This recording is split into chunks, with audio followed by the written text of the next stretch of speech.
Good evening, sir. Yeah, good evening.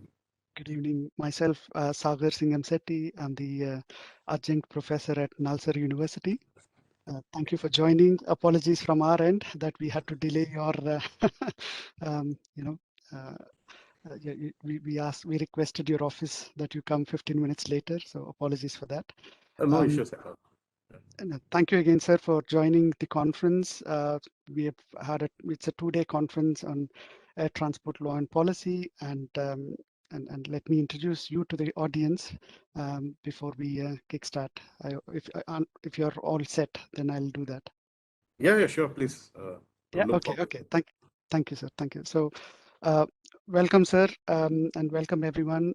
Thank you for joining the closing ceremony of the International Legal and Policy Conference, The Future of Transport, with the theme Fall or Rise of the Transport Sector.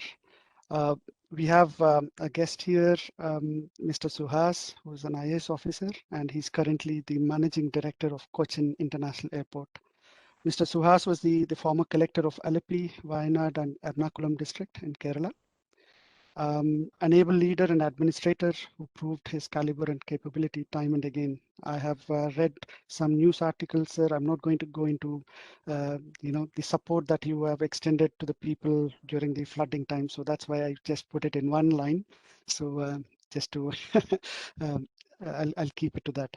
So for the audience and for everyone, so Cochin International Airport became the first airport in the world to be fully powered by solar energy in 2015. So over the next 2 decades, the airport estimates that it would avoid CO2 emissions of more than 9 lakh metric tons, which is equivalent to planting 90 lakh trees. Cochin Airport, which is the first green airport in India, has recognized that sustainability is the need of the hour.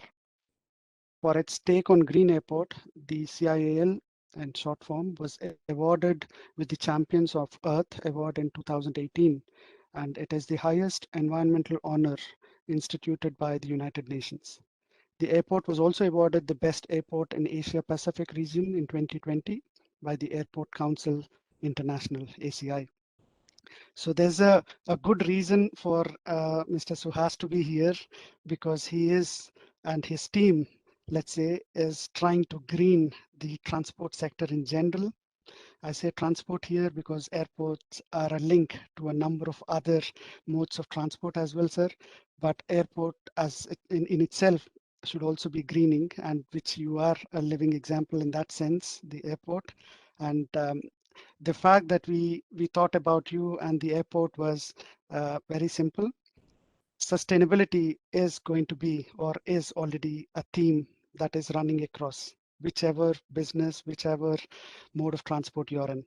And the fact that airports um, are part and parcel of this whole ecosystem, we wanted to hear from you how this whole thought process evolved and how are you going to take this forward, and what is, maybe there are some learnings, for all of us as well. So in the audience we have a number of law students, so a lot of them still going to graduate, some of them graduated. uh, After 2 days, I think they're all kind of tired, so a lot of them left as well. But it's recorded, so the message is going to be going around. So just for you to know. So thank you again, sir, for joining, and we welcome you here in the closing ceremony of the conference. And over to you, sir. Thank you so much for the kind words. Let me begin. Distinguished guests, fellow speakers, and participants. First of all, let me appreciate Aerospace and Aviation Lawyers Association of India for this noble initiative of convening an international conference on the future of transport, fall or rise of the transport sector. As the world is pondering over the inception of new transport systems like Hyperloop, which can give a safer and swifter travel experience during the time of the pandemic, I believe that this subject has a great relevance. Establishing connectivity is the core of human inventions over a period of history. From books to internet, from wireless to laser, and from flywheels to rocket engines, from stethoscope to endoscopy. Almost everything that has been invented so far has served this purpose. Transportation too was evolved to enhance connectivity. It connects people, it provides access to jobs, communities, and goods. It delivers vital social services too. Now, as we all know, we are living in a time of unprecedented change in transport system. Changes like working and shopping, new technologies, and behaviors such as automation, vehicle electrification, and sharing economy are already impacting as to how the system functions. While the intersection of the physical and digital realms is changing how transport is planned and used.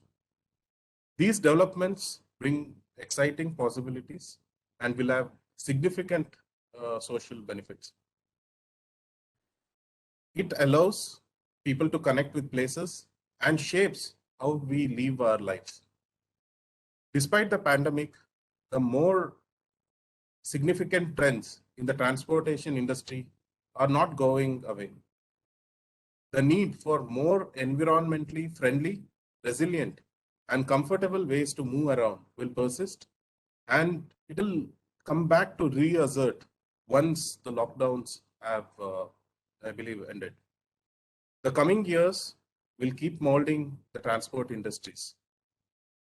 Electric vehicle sales will rise to account for up to, I believe, quarter of all newly sold cars in the coming decade. The coronavirus, COVID-19, though has put a twist on the matter. Personal means of transportation, such as cars and cycling, will briefly gain importance as people are afraid of large crowds. One practical example which I can give is when we look at our airport itself, since the inception of this pandemic, even though our total number of passenger movements and our aircraft movements reduced, it led to almost 100% growth in private charters and business jets. We had almost 1,000 private jets and charters flying into Kochi airport alone this particular year. So now we are also adapting to the situation. One of our major projects which will be commissioned in the coming year is a business jet terminal. Since times are changing, we are also adapting. Right now, I believe only Delhi airport has an official business terminal. Mumbai has one, but we'll be the first to have a luxurious full-scale business jet terminal, which will be commissioned in the month of maybe August, and it will be one of a kind. So we are also adapting to the situations. Eventually, the winners will be public transport systems, sharing platforms, and maybe even robotic cars or operators in the long run. Working from somewhere else than office is becoming increasingly accepted due to generational change and also proliferation of reliable high-speed internet connections. When you look at Kochi city alone, we have a IT hub here known as Info Park. I live close by, and over the period of this pandemic, what we could observe is that most of the industries have shifted to working from home, maybe to save costs, and also maybe the productivity hasn't seen much of a difference. Even though now there are relaxations, we have not gone back to earlier situation yet. So there are changes which are happening. So at the same time, education is also moving to online platforms. One of Malayali entrepreneur, I think Byju's, you must have heard, he's become a billionaire now, mainly banking on online education. And one of my colleagues, I mean a junior colleague, maybe 2018 batch, I believe, he quit IAS and started one training platform online. Now it's, I think, one of the biggest uh, training platform for IAS and other competitive exams. I think it's Unacademy or something like that. So there is a lot of changes, a lot of disruptive uh, movements happening all along. So it's not only restricted to main school education, university courses, and even primary school classes are being now taught through the internet. So this recent COVID-19 pandemic has only expedited this particular development. Remote work and distance education will increasingly affect the transport industry in the coming years. Various bullet trains and transport capsules are currently being developed to provide unprecedented travel speeds. You must be aware our government is looking to construct Silver Line connecting from Kasargod to Trivandrum, which may happen in the coming years. It will have a high-speed train connectivity connecting all through the length and breadth of Kerala. And now that current trend is with respect to Hyperloop, which is rapidly gaining traction with potential route ideas worldwide.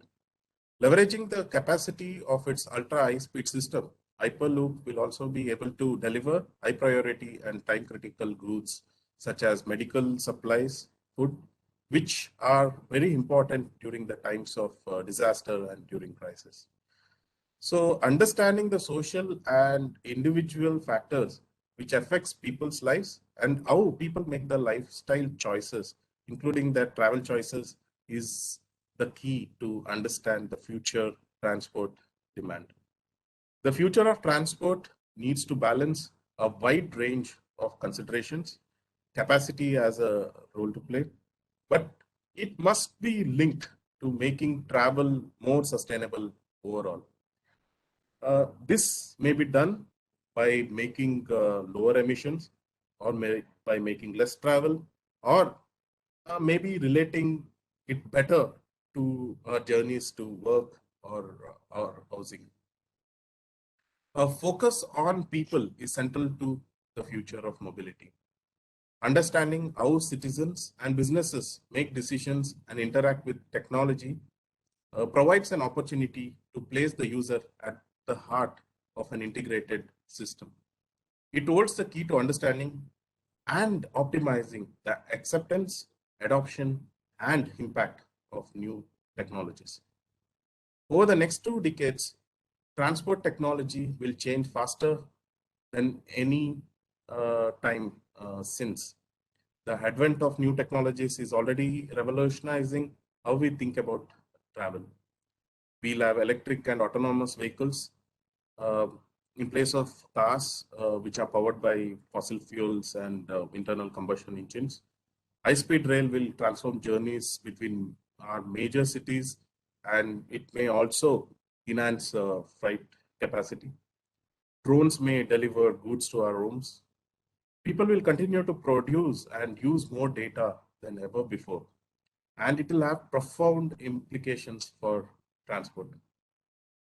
Also, the government as well as various organizations are seeing the emergence of mobility as a service, which brings together, which uh, brings together customer information and also payments through different transport modes. In time, that should mean there is an expansion of services. There will be more choice for consumers. There will be more reliability. There will be more sustainability. There will be more accountability. There will be greener journeys and maybe lesser cost. So the industrial strategy and more broadly, we should grasp the commercial opportunities to fully exploit our potential, which will create a ready transport system for the future.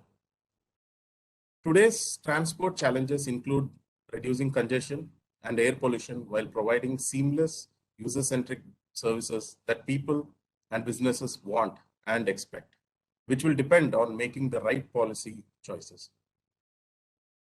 Increasing connectivity will also have a more significant role in the future. The time of social change and new technologies from autonomous vehicles to e-scooters offers extensive opportunities. It is true that transport is never about just transportation. Given the impact of new technologies, more than ever today, the vehicle is about creating green, safe, healthy, connected, and inclusive communities, and about enhancing economic growth and productivity. Let me conclude by finally talking about our company, CL, some of the green initiatives which Cochin International Airport Limited, as an airport operator, has taken up. Transportation, especially aviation, is the largest producer of greenhouse gases that we all are aware.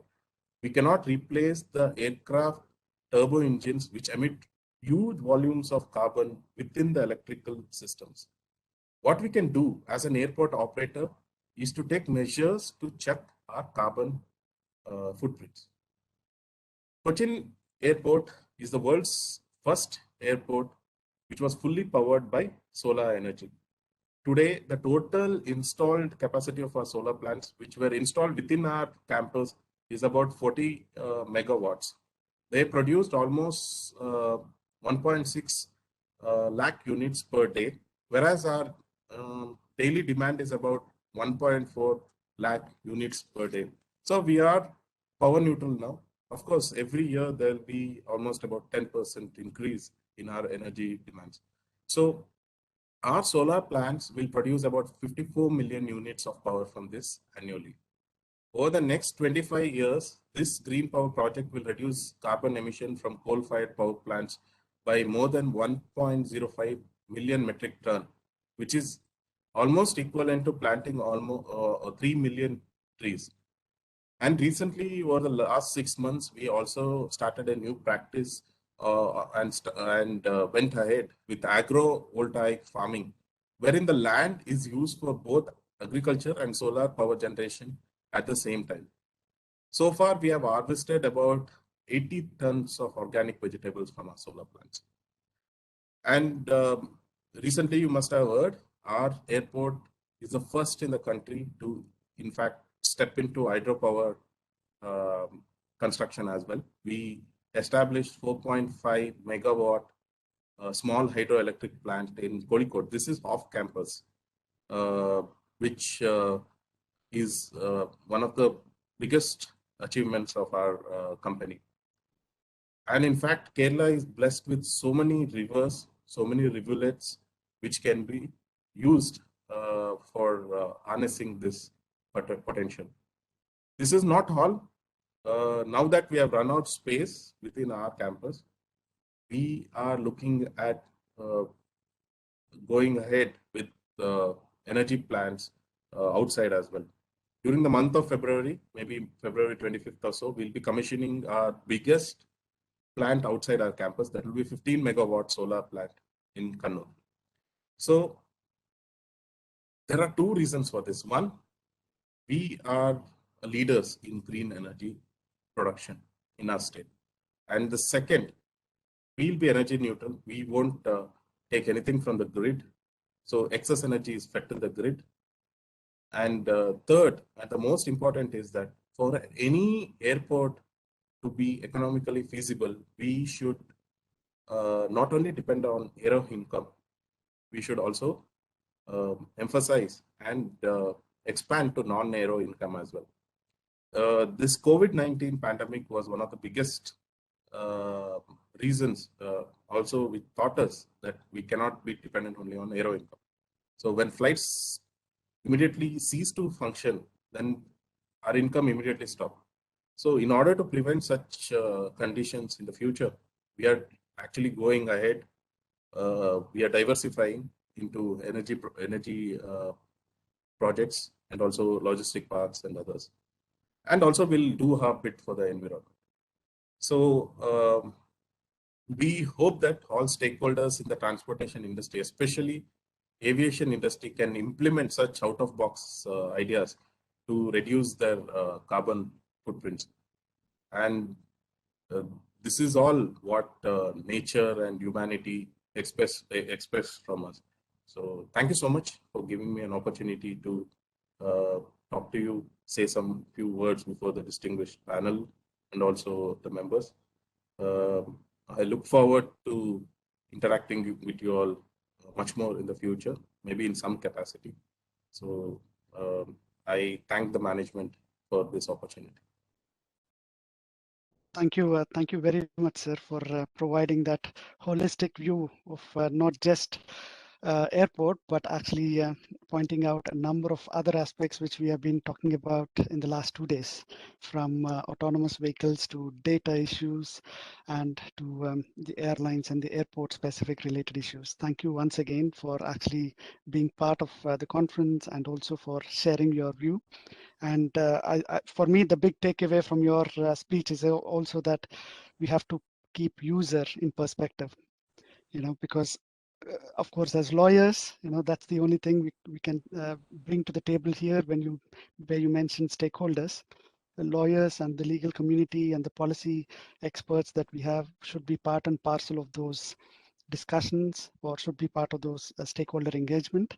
And why is it we are doing all this? It's because we have to, serve the users.